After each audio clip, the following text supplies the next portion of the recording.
Olá, alunos, tudo bem com vocês? O objetivo da aula de hoje é demonstrar a importância dos controles internos para a administração e a auditoria, comentar sobre os aspectos relativos à governança corporativa nas organizações, além da abordagem da Lei SOX, Sarbanes-Oxley. O tema da aula de hoje, controle interno e governança corporativa. O controle interno para o auditor ele é fundamental e para a empresa mais ainda, né? Então nós abordaremos como que esse controle interno ele vai acabar se interrelacionando em vários aspectos da auditoria. A primeira dúvida que pode surgir é em relação ao próprio conceito, né? Do que vem a ser o controle interno. O controle interno é o plano da organização e todos os métodos e medidas coordenadas adotados dentro de uma empresa para salvaguardar seus ativos, verificar a adequação e confiabilidade de seus dados contábeis, promover a eficiência operacional e fomentar o respeito e obediência às políticas administrativas fixadas pela gestão. Percebam que a própria definição de controle interno ela é bastante abrangente. Muitas vezes a pessoa tem uma visão limitada, né, de que o controle interno é somente para uma determinada finalidade, né? Mas o próprio conceito nos transmite da vastidão que o controle interno, da importância do controle interno para a empresa, né? Salvaguardar ativos, né? Trazer essa confiabilidade que possa existir em relação às operações da empresa, né? Trazer a eficiência e eficácia das operações, tudo isso deve contemplar o controle interno dentro das empresas. No que diz respeito à divisão dos controles internos, são vários modelos que possam existir, né? Temos os controles internos contábeis. Quando nós tratamos de controles internos contábeis, são aqueles vinculados diretamente ao patrimônio, né? Afinal de contas, como todos vocês bem sabem, a contabilidade ela se preocupa muito com o patrimônio, né? Bens, direitos e obrigações. E através dos controles internos contábeis é possível salvaguardar este patrimônio, garantir que o patrimônio está sendo controlado, né? Através da contabilidade é possível criar um mecanismo de identificação conta a conta de todos os bens, direitos e obrigações que a contabilidade transmite para a empresa, né? Através do balanço, da demonstração do resultado, acabam tendo as operações geradas dentro da empresa. Por isso que o controle interno contábil é essencial em qualquer organização, né? Seja ela com fins lucrativos ou sem fins lucrativos. Controles internos gerenciais. O próprio nome já conduz ao raciocínio que é para ele ajudar na gestão da empresa, né? São controles voltados mais para a identificação, por exemplo, de eventuais falhas nos processos internos da empresa, medir a gestão efetivamente dos diretores, a gestão de uma determinada área, de um determinado processo. Através do controle interno gerencial, ele deve possibilitar a tomada de decisão. O controle interno anterior que a gente viu, contábil, ele até pode ajudar numa tomada de decisão, mas são os gerenciais que têm a maior função de tomar essa decisão, né? Os controles internos gerenciais. Uma outra modalidade seriam os controles internos operacionais. Os controles internos operacionais, eles são dedicados a monitorar as atividades diárias, né? Uma determinada rotina dentro da empresa. Eles são extremamente importantes do ponto de vista de que é possível, num curto espaço de tempo, se eu tiver uma implantação de um controle interno operacional, identificar uma falha num processo, um erro, até mesmo uma fraude dentro das diversas operações que possam ocorrer rotineiramente na organização. A última modalidade diz respeito a controles internos dos sistemas informatizados. Como hoje, dentro das entidades, quase tudo é informatizado, deve existir uma área responsável pelo monitoramento desses sistemas, né? Qual será o melhor software a ser comprado para um determinado departamento? Qual hardware a empresa deve ter? sistemas diversos que eventualmente tenham, quem que tem acesso a dar poderes, né, do ponto de vista de sistemas dentro da organização. Se eu tiver esse controle interno voltado para os sistemas informatizados, ele visa também transmitir segurança e confiabilidade nos dados armazenados e processados via sistemas de informações. Objetivos dos controles internos. Em relação a esses objetivos, nós destacamos proteção de ativos. A pessoa, a área, o departamento, a organização que vai implantar controle interno, ele tem que entender que um dos grandes objetivos é justamente esse, né? Se eu tenho ativos na minha empresa, o que pode ser um ativo? Um ativo pode ser o dinheiro que eu tenho no caixa.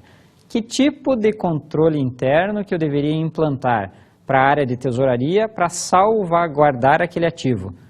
Para eu ter segurança de que aquele valor eventualmente não vai ser desviado, não vai ser roubado, né? Informações dentro da empresa. A informação não deixa de ser um ativo, né? Um grande ativo que as empresas tenham. Que proteção que eu vou ter para controlar os dados dos diretores da empresa, por exemplo, já que essa informação pode interessar alguém, né? De um plano de uma campanha de marketing, para que ela não vá para o meu concorrente, que tipo de controle que eu deveria ter? Então, a todo momento, um grande objetivo é esse, proteção de ativos. Objetivo, obtenção de informação adequada. O controle interno, de fato, ele deve proporcionar aos usuários da informação que tenha credibilidade, né? A informação adequada no tempo certo, né? Eu devo implantar controles dentro das áreas que favoreçam a essa informação, que ela seja obtida no menor tempo e com qualidade. Um outro grande objetivo seria a promoção da eficiência operacional. Em relação a esse objetivo, é fundamental que a pessoa que tem em mente a implantação de controle interno identifique que este controle ele deve proporcionar que as transações sejam feitas no menor tempo possível e com a máxima qualidade desejada, né? Então o controle interno tem que proporcionar essa eficiência. Um outro grande objetivo seria a estimulação da obediência e do respeito às políticas da administração. Do ponto de vista da auditoria, essa obediência ela é fundamental.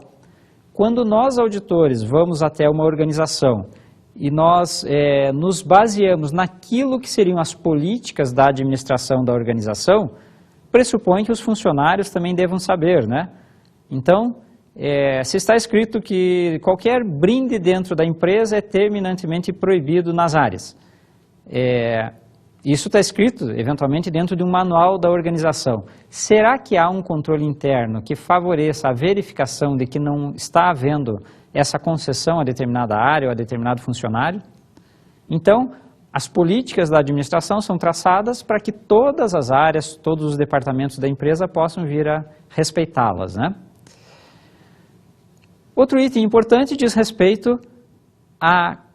Alguém poderia perguntar, né, como que eu, sendo auditor, posso identificar se os controles internos são importantes, não são importantes, ou até mesmo se a empresa tem esses controles dentro das suas diversas rotinas, né?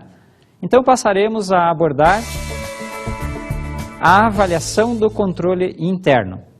Do ponto de vista da auditoria, existem diversas maneiras ou técnicas de avaliação de controle interno. Uma delas seria a utilização de questionários narrativos. O questionário seria o auditor distribuir às diversas áreas, pessoas ou departamentos uma série de perguntas vinculadas àquela rotina, né? Na forma interrogativa mesmo. O auditor traça uma linha de raciocínio com perguntas abertas, né? Por exemplo, se eu estou auditando a área de vendas, vamos supor que fosse o caso, daí teria uma pergunta. Existe análise prévia sobre o crédito fornecido a cada cliente? Uma pergunta aberta, né? A pessoa que está recebendo esse questionário iria fazer uma narração sobre aquela pergunta, né? O que seria inadequado na aplicação desse tipo de questionário? Eventualmente, se a pessoa que está respondendo não é muito objetiva, a resposta não vai atender ao anseio do próprio auditor, né? pode se tornar confusa a resposta, né? Como vantagem seria uma descrição completa daquela rotina em determinada área, né? Muitos auditores não gostam de questionários abertos. Uma outra possibilidade seria um questionário dito do tipo sim e não. São questionários fechados, né? Com perguntas que só admitiriam esse tipo de resposta. Sim, não, ou eventualmente não se aplica, né? Então, a pergunta seria canalizada para uma determinada área. Então, se eu estiver auditando a área de tesouraria, para todos os pagamentos efetuados nesta empresa através de talão de cheque, há dupla assinatura? Não dá margem para o funcionário escrever. Ele só vai dizer se sim, se de fato acaba sendo necessária a dupla assinatura, não, ou não se aplica, eventualmente a empresa não paga através de cheque, né? Esse questionário ele é mais objetivo, é mais direto, ele conduz a um raciocínio, né? E a pergunta do auditor, ela tem por trás uma interpretação. Na regra, toda vez que o funcionário responder não, é uma fragilidade no controle. Nesse exemplo que eu citei, se só uma pessoa dentro da empresa assina o cheque, fragilidade no controle. Essa pessoa pode ser utilizado o dinheiro da companhia para pagar contas particulares, porque afinal de contas é só ele que assina o cheque. Tendo duas pessoas, já pressupõe que há uma revisão, né? Se eu assino e outra pessoa assina, né, para que haja algum tipo de erro, algum tipo de fraude, já tem que haver, pelo menos, combinar entre os dois, né? No mínimo isso. Então, é um controle interno importante ter dupla assinatura. Esse questionário, então, seria aplicado a diversas situações. Uma outra possibilidade de eu identificar controles internos seria fluxogramas. Essa técnica de fluxograma, ela é muito utilizada na área de administração, especificamente em organizações, sistemas e métodos, né? Onde é o desenho do fluxo, da rotina de uma determinada área.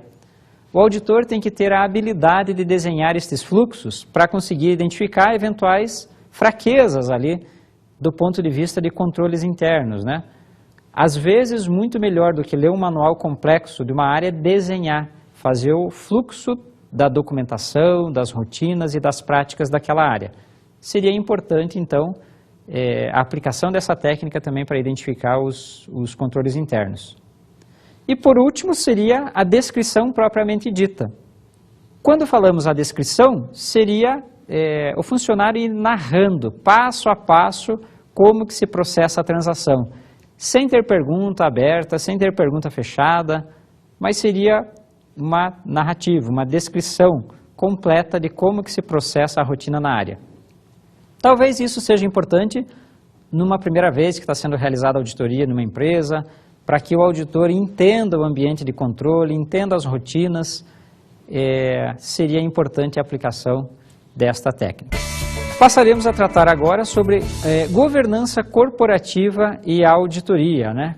Qual que é a relação que existe entre esses dois aspectos? E eu vou me utilizar até mesmo para conceituar, né? Para muitos de vocês pode ser novidade esse termo governança corporativa. Então, eu gostaria que vocês acompanhassem comigo um conceito do que vem a ser a governança corporativa. Governança corporativa é o conjunto de práticas que tem por finalidade otimizar o desempenho de uma companhia ao proteger todas as partes interessadas, tais como investidores, empregados e credores, facilitando o acesso ao capital.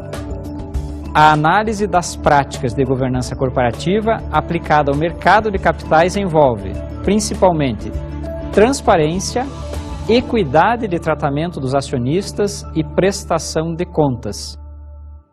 Pela definição da governança corporativa, nós podemos observar que ela visa dar esta credibilidade, esta segurança aos diversos usuários da informação contábil, né? Sem privilegiar pessoas, né? Não é pelo fato de que uma pessoa tem 99% das ações de uma companhia e a outra tem apenas 1%, é que esse que tem 1% não seja merecedor da melhor informação. A governança corporativa está vinculada a essa total transparência, né? Para corroborar com isso que eu estou falando, eu convido vocês a assistirem um trecho de uma reportagem que ela foi gravada pelo Conselho Regional de Contabilidade de São Paulo, onde há a relação que existe entre a auditoria interna e a governança corporativa. Essa entrevista ela vai ser conduzida e vão ser entrevistados o presidente do Audibra, que é o Instituto dos Auditores Internos do Brasil, e terá também um diretor de uma grande corporação em que existe a área de auditoria interna. Acompanhem comigo a reportagem. Agregar valor e melhorar as operações de uma organização. Essa é a missão da auditoria interna. Uma atividade objetiva que ajuda os empresários a atingir suas metas e melhorar os processos de gerenciamento, controle e governança. Mais uma promissora opção de carreira que você acompanha agora. Identificar os principais objetivos do negócio e os riscos associados a ele. Essas são algumas das atribuições do auditor interno. Um profissional que presta serviços de avaliação e consultoria e tem seu trabalho baseado em 3 pontos específicos. Então, o auditor interno auxilia a organização, ajuda a organização a atingir os seus objetivos de negócio, trabalhando nessas 3 grandes pilares. Tudo que diz respeito a riscos de negócio, riscos empresariais, risco de atingimento de metas, a processos de governança corporativa, como a empresa está organizada para atingir aqueles objetivos e aquelas metas, e também no tema de controles internos, claro, é um grande especialista em controles internos. Hoje o nível de complexidade das operações, causado pelo desenvolvimento econômico das companhias e pela alta exigência de governança e transparência dos demonstrativos financeiros, exige dos auditores atualização constante. Seja para extrair bases de dados, que normalmente são bases muito grandes para ele poder trabalhar sem um conhecimento básico, e tratar essas bases, enfim, as informações hoje são mais complexas e o volume é muito maior do que há um bom tempo atrás, e isso acaba exigindo do auditor que ele tenha uma especialização também em tecnologia. De acordo com os especialistas, para agregar valor ao resultado da organização, o profissional deve conhecer bem o cliente e ter os olhos voltados para o futuro. O fundamental é conhecer o negócio da organização. É entender qual é a estratégia de negócio, quais são os principais objetivos da companhia, entender as metas de médio e longo prazo da empresa. Então, para o auditor ter sucesso na carreira em auditoria interna, ele precisa conhecer um pouco ou bastante do core business da companhia, os objetivos de negócio e estar em linha com a estratégia da organização. Não adianta o auditor chegar para a sua alta administração, para um conselho, para um comitê de auditoria, com uma fotografia do que aconteceu, dos riscos que já se passaram e das perdas que já ocorreram. Então, o grande desafio hoje é, usando toda a sua experiência, usando toda a sua capacidade, os recursos disponíveis, que são muitos, poder dizer para a alta administração das organizações: veja, aqui, neste caminho, amanhã, você vai enfrentar esse risco. Seguindo essas dicas, o profissional bem preparado encontra um mercado com vasto campo de atuação e perspectiva de crescimento. Então percebemos através da reportagem que a auditoria interna é um importante elemento dentro do conjunto de técnicas e procedimentos de governança corporativa, né? A auditoria interna tem que ser parceira nessa segurança, nessa credibilidade da informação, identificando riscos, propondo melhorias, de tal maneira que os processos da empresa sejam bastante controlados. Trataremos sobre os princípios fundamentais de governança. Esses princípios eles são importantes, principalmente para aquelas empresas que irão implantar a técnica da governança corporativa. Um princípio diz respeito à transparência. Vamos identificar o que é essa transparência. A transparência é expressa pelo desejo de promover informações relevantes e não confidenciais, de forma clara, tempestiva e precisa, incluindo informações de caráter não financeiro. Na literatura internacional, este princípio é denominado de disclosure, ou seja, o dever de revelar informações úteis e relevantes. Fora do Brasil, sempre nos países em que a Bolsa de Valores é desenvolvido, foi primado pela qualidade e transparência das informações postas aos diversos usuários, nesse caso da Bolsa de Valores, principalmente investidores, né? Então, essa informação transparente deve ser divulgada adequadamente, né? E deve fazer parte da governança corporativa.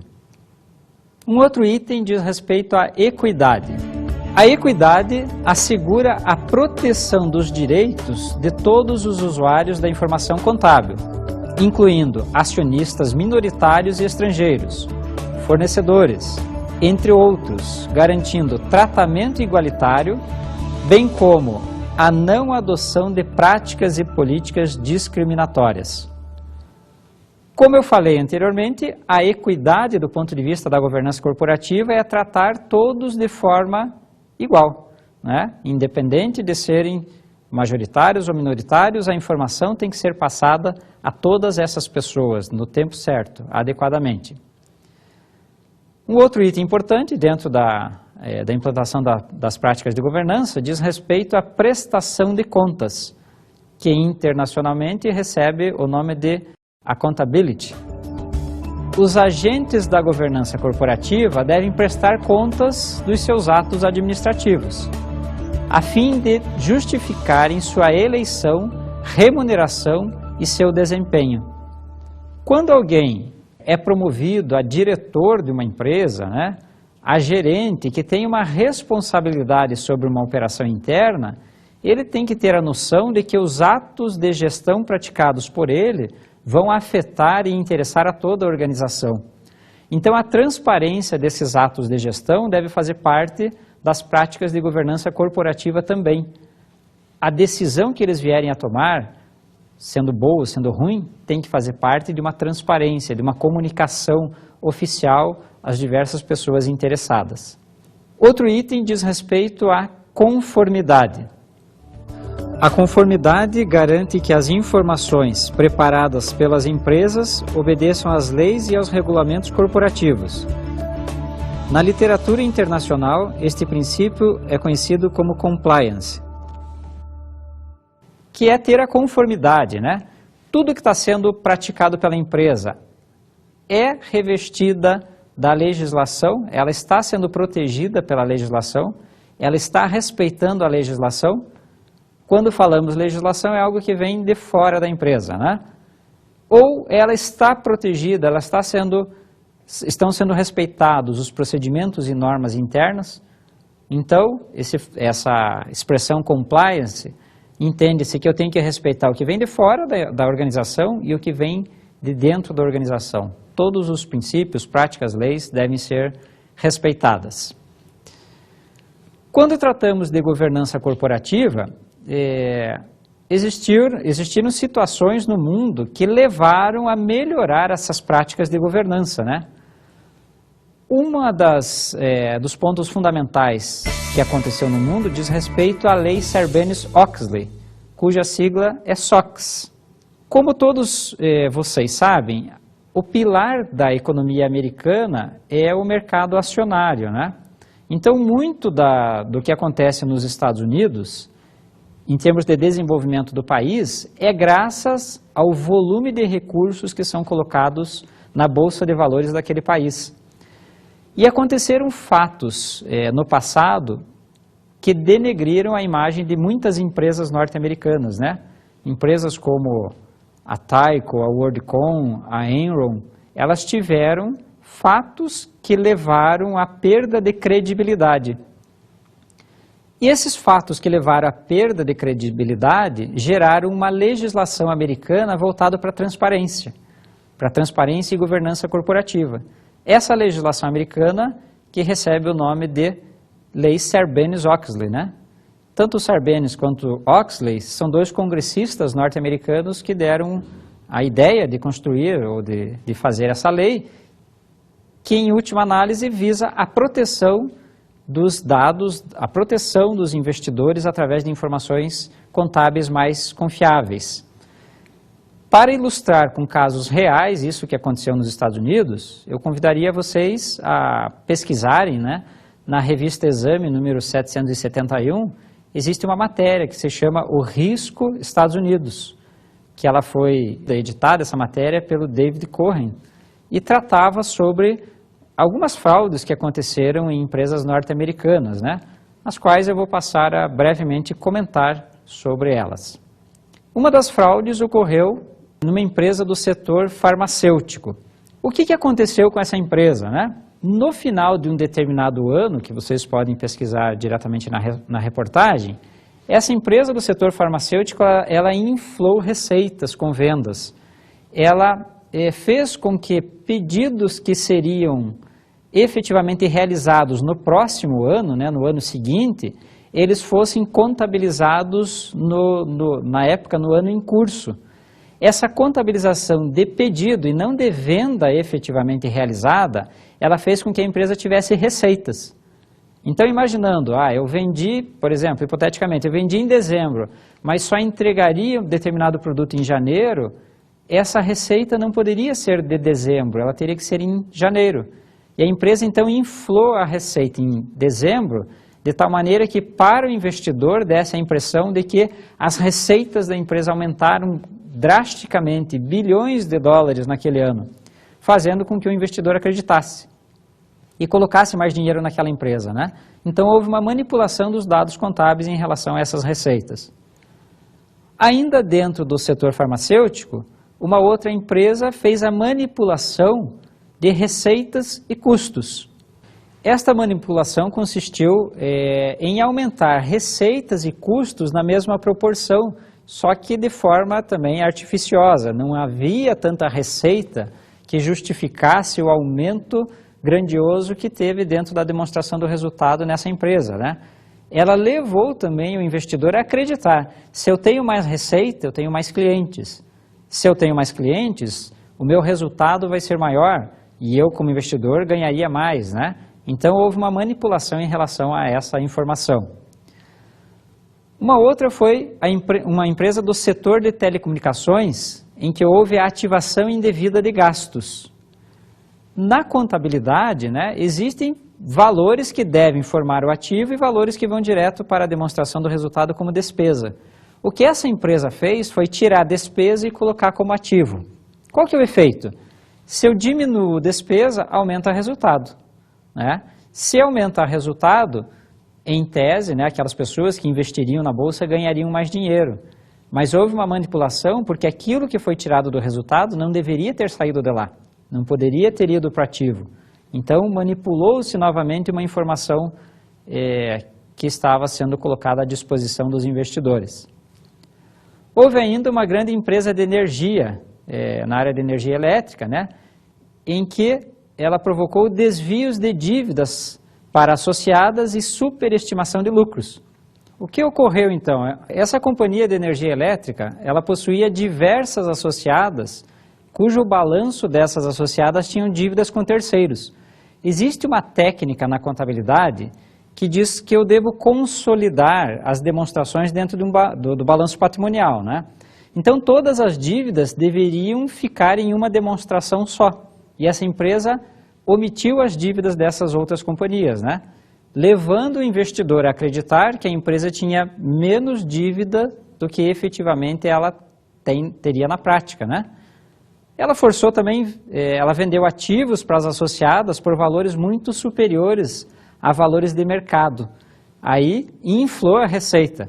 Vocês imaginem o efeito, né? Aumentou a receita e diminuiu dívidas, era o mundo perfeito para o investidor, né? E ele colocou muito dinheiro, milhões de dólares nessa companhia e esses investidores perderam dinheiro porque essa empresa acabou indo à falência. Comparativo entre a legislação americana e a brasileira. Alguém poderia se questionar, né, se há essa relação direta, né, entre as empresas que devem respeitar a lei Sarbanes-Oxley e a legislação brasileira. Eu diria a vocês que há diferenças e há semelhanças entre as duas legislações, né? A título de exemplo, nós temos, na legislação americana, por exemplo, toda demonstração financeira deve ser assinada pelo CEO e pelo CFO, que são os dois maiores executivos da área de gestão e de finanças que uma organização possa ter, né? Obviamente que no Brasil nós não temos esses cargos, né, com essas siglas, Mas no Brasil, quem é responsável pela escrituração contábil é o contador. E quem é responsável pela gestão é o administrador. Então, no Brasil, deve assinar administrador e contador. Eles são solidários na prestação dessa informação. Então, há semelhança na legislação americana e na brasileira em relação a esse aspecto, né? A título de exemplo, uma diferença que exista. Por exemplo, nos Estados Unidos, quando foi proibido, através dessa legislação, a Sarbanes-Oxley, o empréstimo financeiro aos executivos, aos diretores da empresa. É terminantemente proibido que a empresa empreste dinheiro para os acionistas, os diretores. No Brasil é um pouquinho diferente. O empréstimo a diretores até é permitido desde que sejam empréstimos a taxas de mercado, né? Então, se a empresa empresta a mesma taxa que o banco emprestaria, não há restrição, é permitido. A legislação americana é terminantemente proibido. Então, aí há uma diferença entre as duas legislações. Mais uma, a título de exemplo, né? A legislação americana prevê que a cada 5 anos haja a troca do sócio de auditoria que vai executar os trabalhos dentro da organização. O Brasil, em relação a isso, é mais severo ainda, né? Pelo menos para aquelas companhias vinculadas a instituições financeiras, os bancos, as corretoras. A legislação no Brasil determina que não haja somente a troca do diretor da auditoria, e sim da empresa da auditoria. Então, a mesma empresa que audita uma grande instituição financeira, ela pode auditar essa empresa durante 5 anos. Quando chegar ao 6º ano, tem que trocar a empresa de auditoria. Então, esses são alguns exemplos, né, do que possa existir de semelhança e de diferença em relação às duas legislações. Acredito que a aula tenha sido bastante produtiva, né, para tornar o assunto de conhecimento dos senhores, né, e principalmente entender essa relação existente entre governança corporativa, controle interno e o reflexo que isso tem, tanto para a auditoria interna quanto para a auditoria externa. A partir deste momento, proponho uma atividade prática a ser desenvolvida por cada um de vocês, que consistiria em identificar dentro da empresa a qual vocês trabalham uma área, um processo em que vocês avaliariam os controles internos. O objetivo, então, seria primeiro a descrição da área, identificar quais são as falhas no sistema de controle interno que existe nesta área, identificada a falha, conseguir mensurar os reflexos que esta falha no controle interno teria para aquela área, para aquele processo, e por último, a proposta de melhoria que vocês teriam. Então, identifico a falha, digo os reflexos que esta falha traz para a área e o que poderia ser feito para minimizar ou diminuir essa probabilidade dessa falha persistir. Então, esta atividade certamente será irá agregar conhecimento relacionado ao assunto que nós acabamos de tratar.